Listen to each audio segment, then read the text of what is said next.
The night Ren Calder walked into the dying king's tent, she did not know she carried inside her the very thing his enemies had spent a generation hunting. She only knew the smell of rot-sweet sickness drifting from beneath the canvas flap, and the fact that every healer sent in before her had come out either silent or not at all. What she didn't know was that the fever raging through Alpha King Kalen Vane's blood was not sickness at all, but a poison older than the kingdom itself, and that by dawn, one of them would not be the same person who had crossed that threshold. Emberfall's castle kitchen smelled of scorched barley and tallow smoke long before sunrise, and Ren had learned to move through that world like smoke herself, present, useful, unnoticed. She scrubbed pots with cracked knuckles and pretended not to hear the way the older maids lowered their voices when she passed. The way the word half-blood or worse still followed her from the border villages all the way to the capital. Hollow Vale bred herbalists and little else, and herbalist's daughter was the kindest thing anyone called her mother before the fever took her, 3 winters back. In a bed no physician bothered to visit. Ren had inherited the little clay jars of dried yarrow and feverfew, the recipes whispered rather than written, and a habit of noticing what other people didn't. It was that habit, more than courage, that carried her across the courtyard the night the war camp physicians gave up on their king. She heard it before she reached the tent, a sound too low to be a man's voice, and too broken to be a beast's, some awful place between the two, rising and falling, like something trying to claw its way out of its own throat. 2 soldiers stood guard with their spears turned inward, toward the flap, not outward toward any enemy, and their faces had the particular white stillness of men who had already decided they would not be going in again. One of them, barely older than her, would not meet her eyes. "They said no one else is to try," he said. 2 healers already. The first ran. The second didn't. She should have turned around. She told herself that later, lying awake trying to understand why she hadn't. But there was a smell beneath the canvas that had nothing to do with fever. Something metallic and cold that snagged at the back of her throat, like a name she almost remembered, and her hands were already closing around the strap of her satchel, her mother's herbs shifting against her hip. "Then I suppose I'm the third," she said, and ducked through the flap before either guard found the nerve to stop her. The tent was hot as a forge and dark as a grave, lit only by a single guttering lamp, and at first all she could make out was the shape on the cot, enormous, even collapsed, even trembling, a man built like a mountain that had decided to come apart from the inside. Chains had been looped loosely around his wrists and ankles, more gesture than restraint, because nothing forged by human hands could have held him if the fever truly broke his control. His skin was slicked with sweat gone gray at the edges, and where his nails should have been there were claws, black and cracked, digging runnels into the canvas cot beneath him. When he turned his head toward her, his eyes were wrong. One human and glazed with pain, the other flooded gold black, an animal awareness peering out from behind the king's face, like something looking through a window it did not belong to. Something in her chest turned over, a warmth so sudden and so foreign she nearly dropped her satchel. It felt like recognition. It felt, absurdly, like coming home to a house she had never seen before. The wolf's voice, when it came, did not use his mouth. It came instead as a pressure behind her own ribs, a low rumble of satisfaction and hunger and relief so profound it was almost violence. "Mine, finally. Where have you been?" She staggered back a step, and the man on the cot made a sound that might have been a laugh if it hadn't been so full of agony. "Don't," he rasped, human again for one thin moment. "Run, please." "I can't control. I'm not running," she said, and hated how her voice shook even as she said it. She would think, later, that it was the smell that saved her, the same cold metallic thread she'd caught outside the tent, stronger in here, threaded through his sweat like a wrongness woven into his very blood.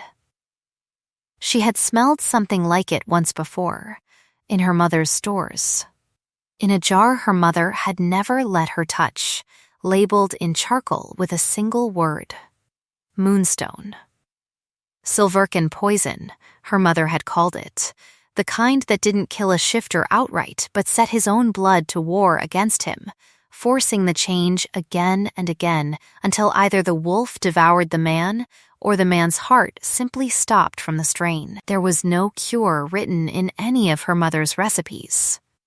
But there was a slowing, a binding herb, black hollow root, steeped bitter and forced down by the spoonful, that could ease a poisoned blood long enough for a body to fight on its own. "I need water boiled," she said to the guards, who had crept as close to the flap as they dared without entering, "and I need you to not come in here again unless I call for you." "You can't order," one began. "I'm not ordering. I'm asking you to stay alive." She was already kneeling by the cot, already unstoppering the little clay jar, already closer to the golden-eyed thing wearing a king's face than any sane person would choose to be. "Your king can't spare you if you're dead on his floor." Kalen's human eye tracked her, dazed, disbelieving.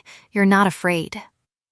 "I'm terrified," she said honestly, measuring hollow root into a cup with hands that would not quite stop trembling. "I'm just more stubborn than I am afraid. It runs in the family." Somewhere beneath his ribs, the wolf made a sound that in a smaller creature might have been called a laugh, delighted and rough. She didn't know yet that it was the first sound of genuine amusement Ashgrave had made in 3 years, since grief had first driven Kalen to lock the wolf half of himself so far down it had begun to claw its way back out sideways. She only knew that when she pressed the cup to the king's cracked lips and murmured for him to drink. Slow. That's it. Just a little more. Something in the tent's suffocating heat eased by one small degree, and the guards outside did not hear the sound of dying again that night. She stayed until the lamp burned to nothing and gray light crept under the canvas. She stayed through 2 more spoonfuls of hollow root, and one moment when his whole body arched off the cot in a spasm that turned his shout into something with too many teeth in it. When she pressed both hands flat to his chest and said his name, his actual name, Kalen, not Majesty, not my king, just Kalen, like it was an anchor she was throwing him. She stayed until his breathing evened into something almost like sleep, until the gold bled slowly out of his left eye and left only exhausted human brown behind, until his claws receded back into blunt, scarred fingers that, in his sleep, curled loosely around her wrist, like he was afraid that if he let go, she would prove to be a fever dream, after all. What she didn't know, kneeling there in the ash-gray dawn with her knees aching and her herbs half spent, was that somewhere across the war camp, a man who had served this king since they were both boys learning to hold swords too heavy for them, was receiving a report that the scullery girl from Hollow Vale had gone into the dying king's tent and had not yet come out, and that this news troubled him far more than anyone watching his calm face would have guessed.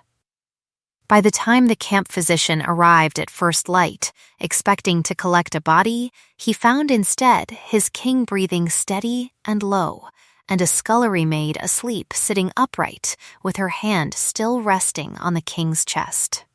As though even unconscious, she meant to keep something in him from breaking loose. Word of it moved through Emberfall's war camp faster than the fever itself had. By mid-morning, half the kitchen staff had heard some version of the story. The king's fever had broken in the night. The 2 healers before her had been carried out on stretchers or not carried out at all, and a scullery girl no one much noticed had walked into that tent of her own will and walked out again on her own 2 feet. Della Rook cornered Wren by the washing troughs before Wren had so much as splashed water on her face, arms crossed, dark eyes bright with the particular delight of someone who has been handed the best gossip of the decade and intends to make full use of it. "You're going to tell me everything," Della said, starting with why you smell like hollowroot and looking like you wrestled a bear and only barely won. It wasn't a bear. Worse, a king. Even better. Della's grin faltered slightly as she took in the gray exhaustion under Wren's eyes, the way her hands still trembled faintly when she reached for the soap. "Wren, you know what they're saying, don't you? Half of them think you charmed him. The other half think you're a witch out of Hollow Vale come to finish what the poison started. I gave him hollowroot tea and sat with him. That's not witchcraft, that's Tuesday. Try telling that to General Ossory." Della's voice dropped. "Careful even here. Even among the steam and the clatter of pots, he's already asking why a kitchen girl was let anywhere near the king's tent without his say-so. He doesn't like things he can't explain, and he especially doesn't like things that make him look like he wasn't in control of the situation." Wren had seen General Bram Asori exactly twice before that morning, once at a distance, reviewing troops with a voice that carried like a thrown stone, and once up close when he had cuffed a stable boy hard enough to draw blood over a saddle strap left loose. He was not a subtle man. He did not need to be. His cruelty was as blunt and visible as his sword, and everyone in the camp had learned to give him room the way they'd give room to a fire. It did not occur to Wren, not then, to wonder whether a man that loud and that obvious could truly be the architect of a poison that worked in silence, over months, through channels no one could trace. It would take her much longer to learn that the loudest suspect in any room is rarely the most dangerous one in it. She was still turning that thought over, half-formed, when the summons came, not from Ossory, but from the king's own steward, informing her with visible discomfort that His Majesty wished her to continue attending him until the physicians agreed the poison had fully cleared his blood, and that lodgings would be arranged for her nearer the royal quarters for the duration. "He wants a scullery maid quartered near his own rooms," Della repeated, delighted beyond words. "Oh, this is going to be a wonderful disaster." Wren did not think of it as wonderful. She thought of it, walking the unfamiliar stone corridors toward chambers finer than any she'd slept in, that she had traded one kind of danger for another, the fever's danger for the danger of being seen too closely, too often, by a man whose eyes, even sick nearly to death, had looked at her like he already knew her. The first days blurred into a rhythm she came to know by feel rather than clock. Dawn brought a cup of hollowroot and yarrow, bitter enough to make him grimace even half-conscious, followed by the check she made without quite admitting to herself that it had become a ritual, resting 2 fingers at his throat to feel his pulse settle, watching the human brown steady and hold in both his eyes instead of surrendering ground to gold. He slept through most of the first 3 days, waking in restless snatches, sometimes lucid enough to ask her name again as though the fever kept stealing it back from him, sometimes not lucid at all, murmuring to a version of the world only the wolf could see. It was on the 4th day that he woke fully clear-eyed for the first time and found her sitting cross-legged on the floor beside his cot, sorting dried herbs into little linen packets because her hands needed something to do and the silence of his sick room had a way of pressing in. "You've been here the whole time," he said. His voice, without the fever roughening it, was low and even, courtly in a way that made her abruptly conscious of her cracked hands and kitchen-stained apron. Someone had to keep pouring bitter tea down your throat until you stopped trying to become a wolf permanently. Ashgrave says thank you. A ghost of a smile. He also says you smell like home, which he finds deeply unfair, since I've never once heard him say that about anyone in 3 years. Ashgrave talks to you. Ashgrave, Kalen said, does not shut up. He has opinions about everything. Mostly about you. Currently, he shifted, wincing, and she was on her feet without deciding to be, hand at his shoulder to keep him from straining a body still knitting itself back together. His skin was warm under her palm, not fever warm anymore, just warm, alive, present, and for one suspended moment neither of them moved, her hand flat against his collarbone, his eyes tracking her face like he was memorizing it against some future need. "You should rest," she said, and heard how unconvincing it sounded. "I've done nothing but rest for 4 days," but he let her ease him back regardless, and did not let go of her wrist until sleep pulled him under again, and this time, when his claws did not emerge and his breathing stayed slow and human, she allowed herself to believe, just slightly, that the worst of it might truly be over. She should have known better than to believe anything in Emberfall stayed simple for long. 2 more days brought him fully back to himself, steady on his feet, restless with the particular irritability of a strong man forced to convalesce, and entirely too observant for Wren's comfort regarding the way she flushed, whenever Ashgrave's voice slipped low and warm in a room that had nothing to do with fever anymore. It was in that window of recovery, half formal and half informal, that Emberfall's court began to properly notice her, not as a nameless kitchen girl anymore, but as the woman who'd walked in where 2 trained healers had failed, and the noticing came in 2 distinct flavors, curiosity and contempt. Lady Isolde Marrow supplied most of the contempt personally. She was beautiful in the polished, deliberate way of a woman raised from birth to be chosen, gowned in Emberfall blue even at breakfast, and she had spent the better part of a decade being groomed by her family and half the court as the obvious match for their king. She found reasons to be present whenever Wren was, in the corridor outside Kalen's rooms, in the physician's antechamber. Once memorably at the herb garden Wren had been given leave to tend, and every encounter carried the same brittle sweetness of a blade wrapped in silk. "How resourceful you are," Isolde said once, watching Wren grind feverfew, with a mortar clearly meant for finer hands. Scullery girl by day, royal physician by night. Emberfall does love a story of humble talent. "It's mostly just herbs," Wren said. "Anyone could learn it. And yet somehow only you did." Isolde's smile did not reach her eyes. "Do be careful, dear. Men are grateful to whoever saves their lives. Gratitude is easily mistaken for something else, and it rarely survives a full recovery." Wren told herself she didn't care what Isolde thought, and mostly believed it. It was harder to dismiss the small child who had begun following her everywhere, a laundry girl no older than 7 named Mila, orphaned the same way Wren had been, drawn to Wren the way lost things find each other in a crowd. Mila had appointed herself Wren's shadow within a week, trailing her from the herb garden to the kitchens with a chatter that ran on and on about nothing.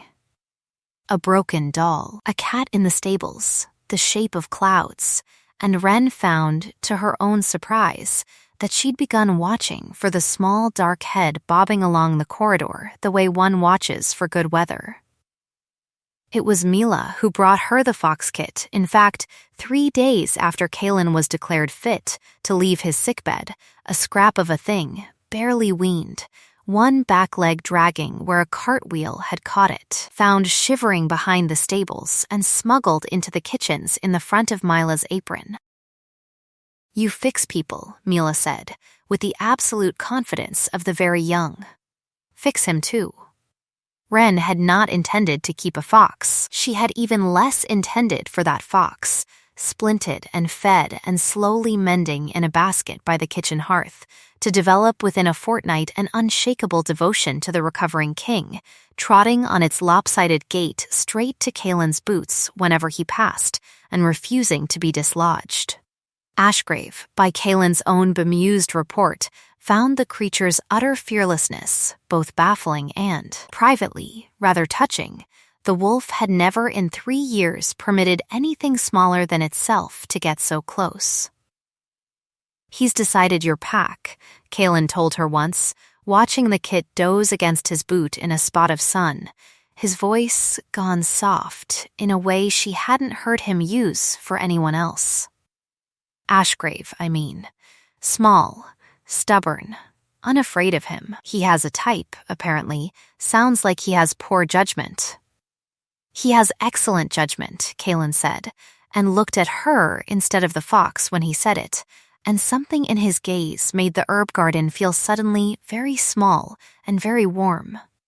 It was in that same garden, 2 evenings later, beneath a sky just beginning to purple toward dusk, that he reached for her hand where it rested on the low stone wall between them, turned it over, and pressed his mouth to her knuckles with a care that made her breath catch somewhere behind her ribs.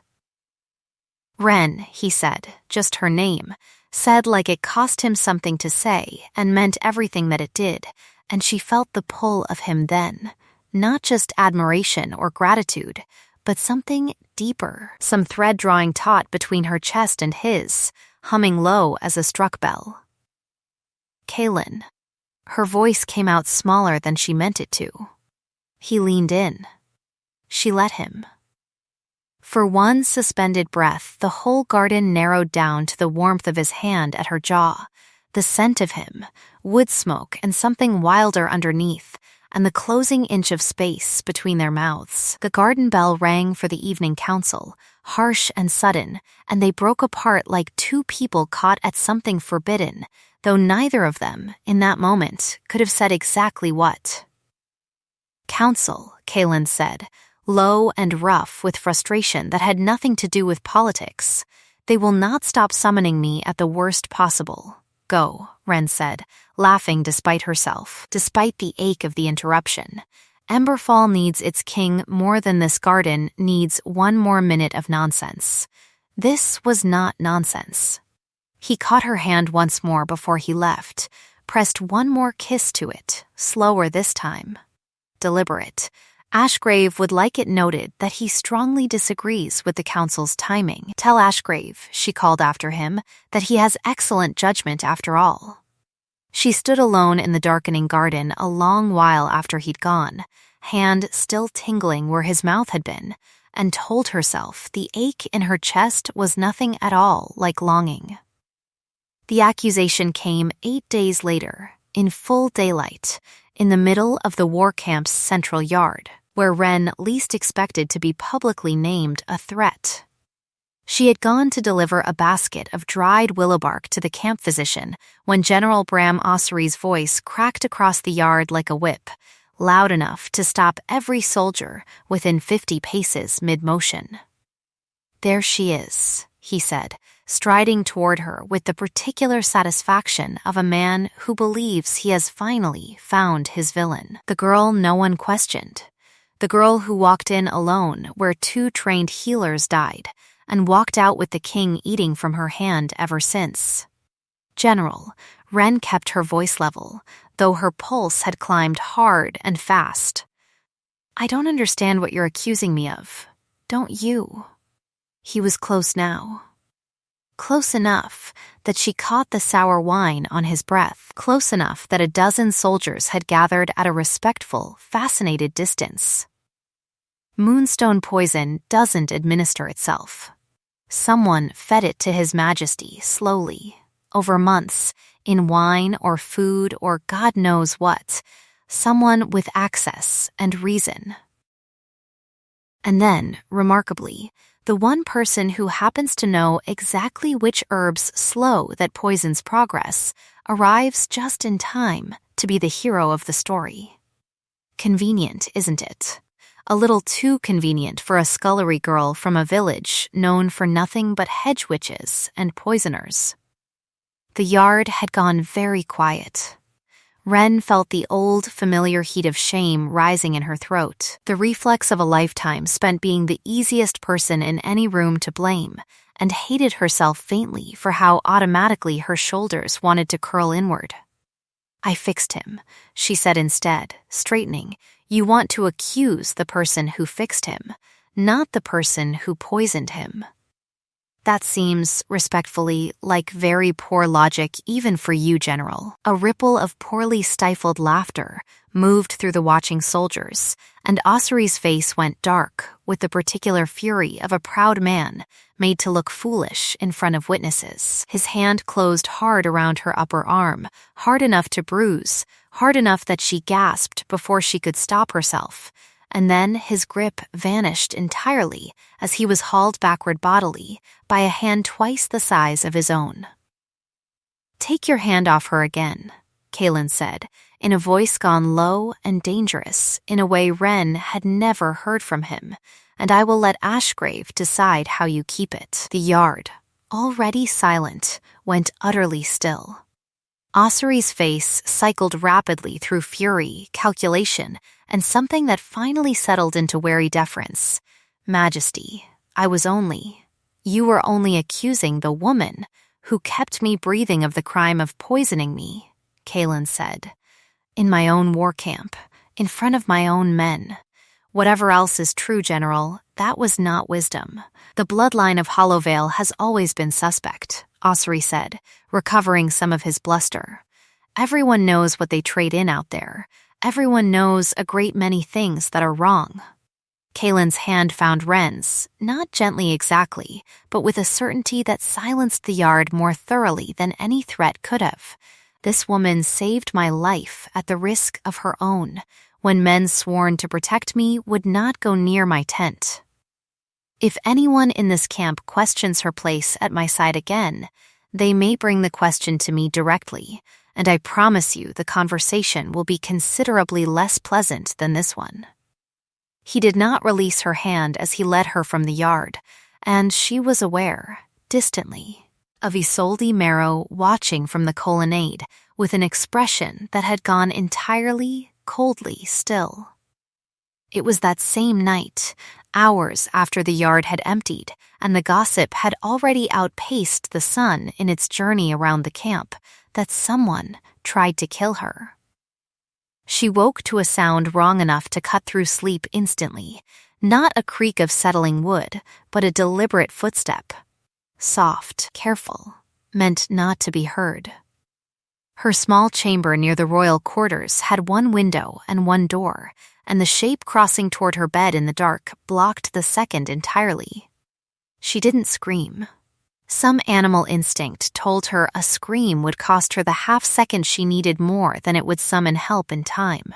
Instead, she rolled from the bed as the blade came down, felt cold steel graze her shoulder instead of her throat, and scrambled backward into the wall with her heart slamming so hard she could taste it. The door burst inward before the figure could strike again, and Ashgrave arrived before Kalen fully did, gold flooding both eyes at once, a snarl tearing out of a throat gone half animal with fury, and the assassin was slammed bodily into the far wall hard enough to crack the plaster before Ren had even finished drawing breath.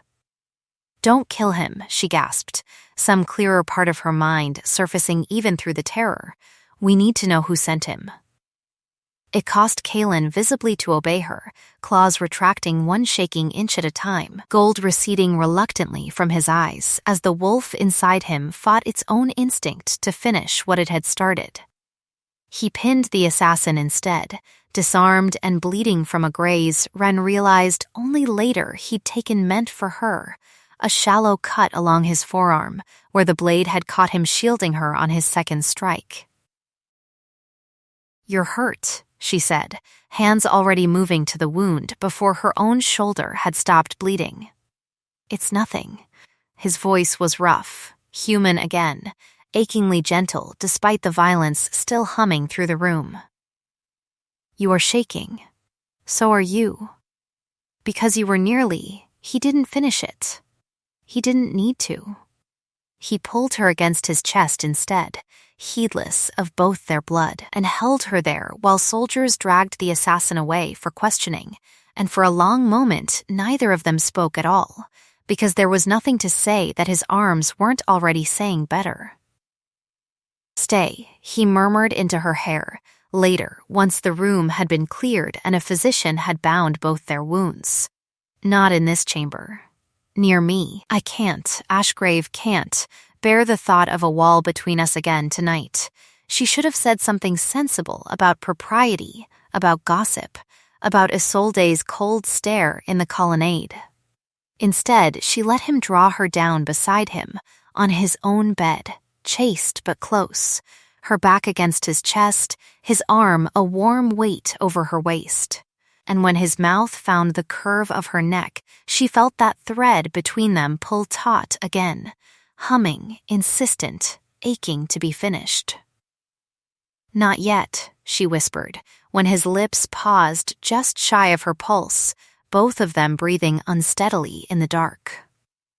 "Not yet," he agreed, though his voice shook with the cost of the agreement, and pressed one more kiss to her shoulder instead, above the bandage, gentle as a vow.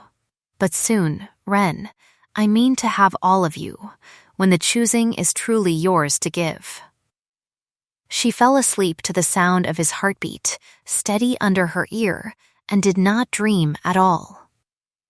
The assassin gave up General Asori's name under questioning by morning, and for 3 days the court believed the matter settled, Asori arrested, stripped of rank, exiled from Emberfall's lands under threat of execution should he return, his protests of innocence dismissed as the desperate noise of a caught man. Ren wanted to believe it too. She wanted the simple shape of the story, a brutish general, jealous of a scullery girl's rise, poisoning a king slowly, and then panicking when his poison failed to finish the job. It was Mila, of all people, who first unsettled that shape. The scary man didn't do it, the girl announced one afternoon, perched on the edge of Ren's worktable in the herb garden, swinging her legs with the confidence of a child repeating something she'd overheard and not fully understood the weight of. Corvin said so. He told the tall lady it was taken care of, and the general would take the blame same as always. Ren's hands went still over the mortar. "Corvin, you mean Seneschal Hale. He's nice to me," Mila said, unbothered, already losing interest, sliding off the table to chase the fox kit across the garden path. "He gives me sweets." Corvin Hale had served 3 kings of Emberfall in succession, had taught Kalen his letters as a boy, had stood at his shoulder through every council for 20 years, a quiet, precise, gray-templed man who moved through the castle like a piece of its architecture, so constant that Ren had stopped truly seeing him at all. It seemed impossible. It seemed, the longer she turned it over, like exactly the kind of impossible a very careful man would build for himself. She told Kalen that evening, watching his face go through disbelief, anger, and finally a terrible dawning grief all at once, the particular grief of loving someone you are beginning to suspect never loved you back. "He taught me to hold a sword," Kalen said quietly. "He sat with me the night my father died." "If you're right about this, Ren, I don't know that I'm right. I know a 7-year-old repeated something she didn't understand, but she was already thinking of her mother's charcoal-labeled jar, of moonstone poison that took months to administer and required access no ordinary poisoner would have, of a man who had stood beside the king's tent the very night no healer would enter, watching, she now remembered, with an expression she had mistaken at the time for grief, and now suspected had been something closer to disappointment. They moved carefully after that, quietly, Kalen setting men he trusted absolutely, a bare few, since he could no longer be certain who else Corvin might have turned, to watch the Seneschal's private correspondence, his stores, his movements. It was 3 more days before they found the proof. A locked chest in Corvin's chambers holding raw moonstone shavings, a ledger of payments to a border apothecary, and worst of all, older documents, records, generations old, of a bloodline out of Hollow Vale carrying a gift the old crown had once called Emberlight, a purifying power capable of unmaking corrupted magic entirely, a bloodline Corvin's own family had spent 3 generations trying to locate and drain for reasons the ledger did not fully explain, but the intent of which was unmistakable. Ren's mother's charcoal labeled jar. Ren's own instinctive, uncanny knowledge of exactly which herbs slowed a poison no physician in Emberfall had ever successfully treated. It was not talent, it was blood. "He's been hunting your bloodline for years," Kalen said, low with fury, reading the ledger by lamplight while Ren sat very still across from him, absorbing the fact that everything about her life that had marked her as strange, as suspect, as other, had a name now, and the name was dangerous enough that a man had spent decades and poisoned a king chasing it. "He poisoned me to draw out any true healer left in the old lines. He wanted to see who would come." "And I came," Ren said quietly. "You came," Kalen agreed, and reached for her hand across the table. "And it may be the single most dangerous thing you have ever done, and I am so grateful for it I can hardly breathe." They did not have time to plan carefully enough. Corvin, watching the castle as closely as they watched him, must have sensed the net closing, because 2 nights later, Mila vanished from the laundry court, and a note pinned with a moonstone shard to the herb garden's gate informed Ren precisely where to find her, and precisely who else was invited to come. The ruins lay an hour's ride from the castle, an old grove of standing stones half swallowed by forest, sacred once to the very bloodline Corvin had spent his life hunting, and it was there, beneath moss-grown carvings older than Emberfall's crown, that Ren and Kalen found Corvin Hale waiting with Mila bound and silent at his feet and a blade of raw moonstone in his steady hand.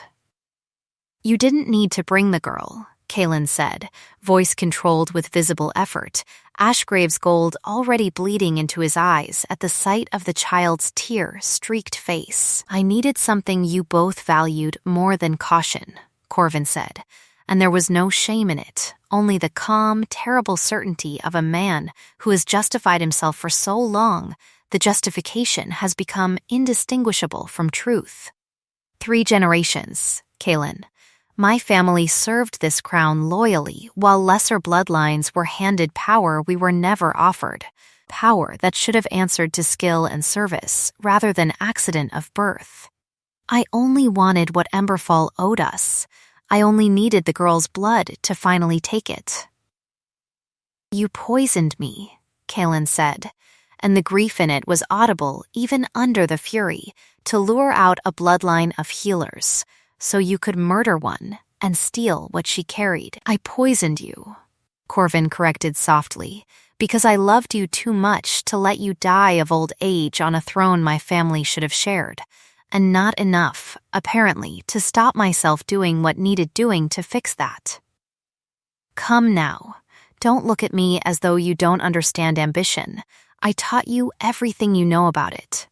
He moved before either of them was fully braced for it, impossibly fast for a man his age, the moonstone blade flashing toward Mila's small, bound form, not to kill her outright, but to draw the blood a purifier's bloodline required for whatever ritual he intended. Kalen moved faster, throwing himself between the blade and the child, and the moonstone bit deep into his shoulder instead. A wound that did not merely cut, but seemed to drink the strength out of him on contact, dropping him to one knee with a sound of pain that tore something loose in Ren's chest more violently than any fever ever had. "No." The word came out of her, cracked and raw. She was already moving, already kneeling at Kalen's side, already aware, distantly, that Corvin was advancing again, blade raised, and that there was no more time for hollow root or careful herbs or anything at all except whatever she had left in her. The warmth that answered was not new. It had been there. She understood suddenly, her whole life, coiled quiet and dormant beneath her ribs, the way a seed waits beneath frozen ground, and it woke now, not because she called it, but because Mila was sobbing 3 feet away, and Kalen's blood was spreading dark and wrong beneath her hands, and some ancient, unbending part of her simply refused to allow either of those things to continue. Light poured out of her, gold-white and searing. Not fire exactly, but something purer than fire, unmaking the poison in Kalen's wound even as it spread, curling outward to wrap around Mila's bindings and burn them to nothing without touching a single hair on the child's head. Corvin froze, blade still raised, his face lit gold-white, and, for one terrible instant, afraid. "Impossible," he said. The line died out. "I confirmed it." "I confirmed it 3 times over. You confirmed a rumor," Ren said, and her voice did not sound entirely like her own, layered with something older and steadier beneath it, because you wanted it to be true. It was never dead. It was only hiding. He lunged anyway, desperate now, the calm gone entirely from his face, and it was the moonstone blade itself that ended him, deflected by the same purifying light it had been forged to resist, turned back along the only path left open to it, driven by his own momentum into the space beneath his own ribs. He looked, in the last moment, less like a villain than like a man finally forced to see the shape of what he'd built, and then he did not look like anything at all, and the grove went quiet except for Mila's ragged, relieved sobbing and Kalen's uneven breath beneath Ren's hands. The light did not fade gently. It poured out of her until there was simply nothing left to pour, and the last thing she registered clearly was Kalen's voice, wrecked and desperate, saying her name like a prayer, before the world folded itself away into dark. She woke 3 days later in a bed that was not her narrow chamber, but Kalen's own, sunlight slanting warm across old stone, and the first thing she registered clearly, before her own name, before the ache still humming faintly through her bones, was the weight of a hand wrapped around hers and the low, rough sound of a voice she'd know anywhere.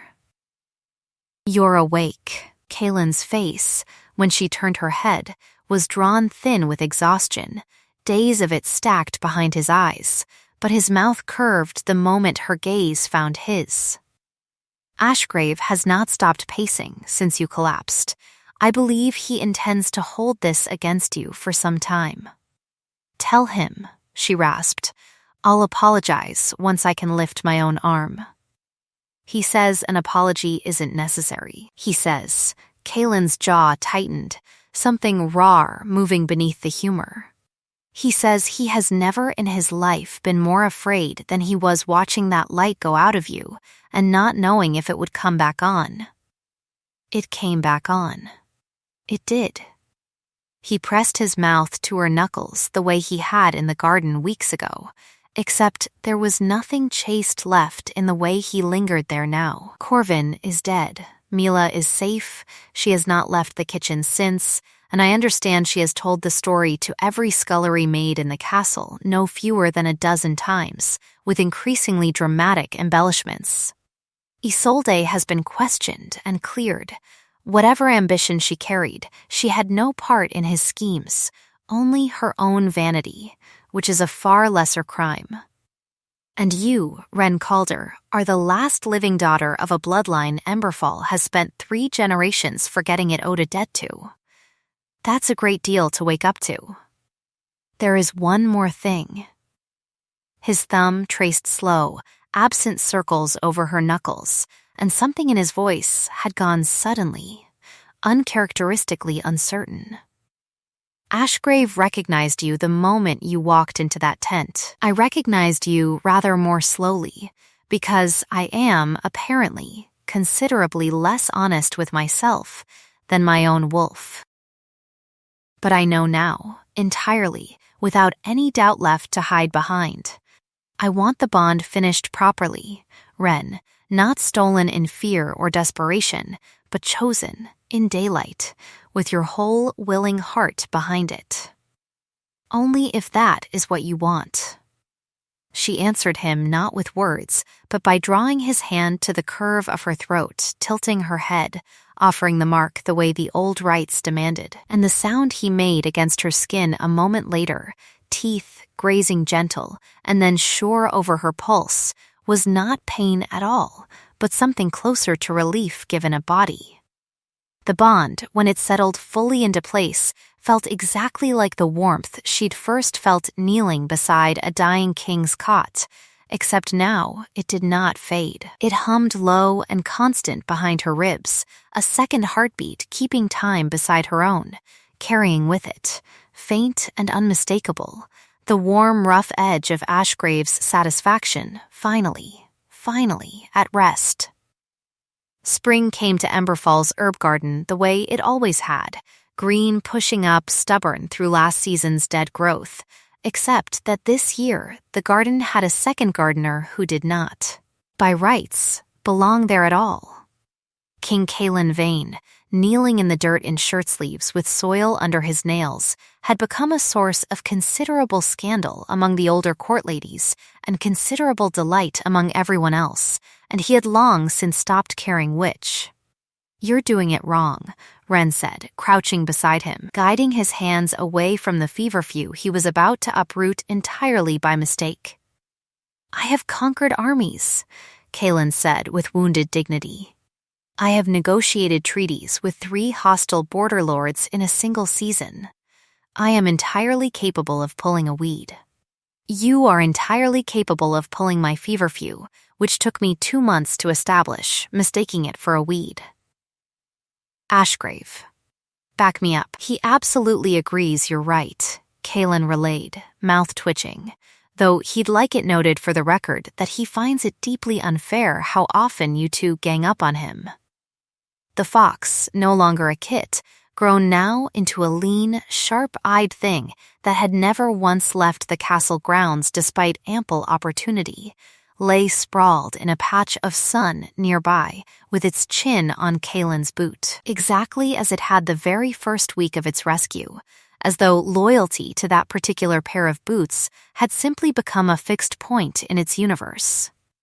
A few feet away, Mila, 10 now and entirely unrepentant about her role in the story she still told to any newcomer who would listen, was attempting to teach a considerably younger laundry girl how to properly braid dried lavender, with mixed success and enormous confidence.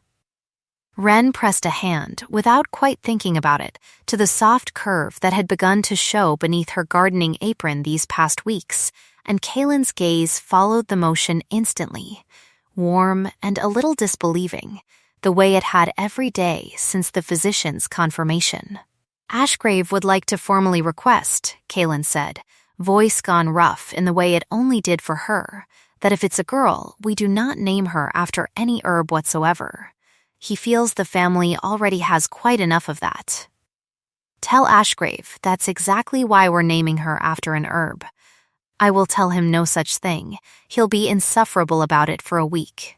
He caught her hand where it rested on the swell of her belly, threaded his fingers through hers, and for a moment neither of them said anything at all, content simply to sit together in the warm dirt with the bees moving lazy through the lavender, and the fox snoring softly against his boot. The same quiet, the same garden, the same low hum of the bond settled easy between them.